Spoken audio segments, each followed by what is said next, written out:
განათლებისა და მეცნიერების სამინისტრო 53 საჯარო სკოლაში სიტუაციის დარეგულირებას ისე ვერ ახერხებს. პედაგოგები უკვე შიმშილობის დაწყებით იმუქრებიან.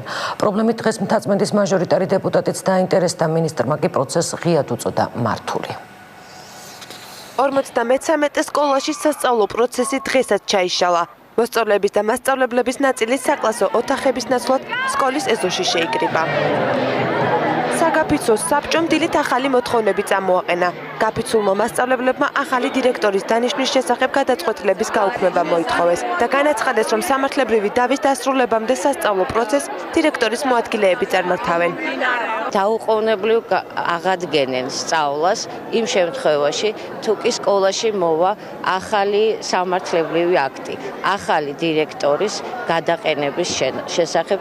53 სკოლაში დღეს რესურს ცენტრის წარმომადგენელიც მივიდა და შენობა დაათვალიერა. მისი განცხადებით დღეს არც ერთი გაკვეთილი ჩატარებულა, დამწვროულია მერხები და დაზიანებულია სათვალთვალო კამერები ეზოში, რაზეც პასუხისმგებლობა დღევანდელ ადმინისტრაციას დაეკისრება. დაზიანებულია სამეთვალყურეო კამერები, რომელიც აკონტროლებს სკოლის ეზოს პერიმეტრს, ამაზე ჩატარდება მოკლედ. 53 სკოლის ყოფილი დირექტორი კი სასამართლოში სარჩელს 14 აპრილს შეიტანს. მარიამ რამინაშვილის განცხადებით განათლების სამინისტროდან ვერ მიიღო ის აუცილებელი დოკუმენტაცია, რომლის საფუძველზეც დაიწერა დასკვნა და მოსაკვლევად გენერალურ ინსპექციას გადაეგზავნა.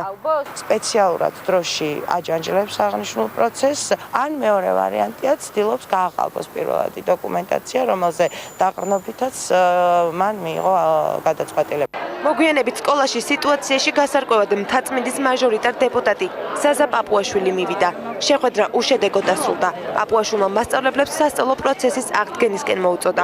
ხვალ კი დეპუტატი ყოფილ დირექტორს მარიამ რამინაშვილს საკუთარ ოფისში შეხვდება.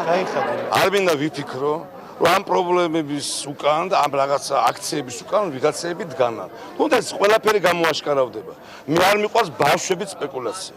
განათლების მინისტრი გაფიცული მასწავლებლების ულტიმატუმის მიუხედავად პოზიციების შეცვლას არ აპირებს. მან ეს დილითაც დააფიქსირა. არასამთავრობო ორგანიზაციები კი აცხადებენ, რომ 53 სკოლაში განვითარებული მოვლენებით ბავშვთა უფლებები ირღვევა.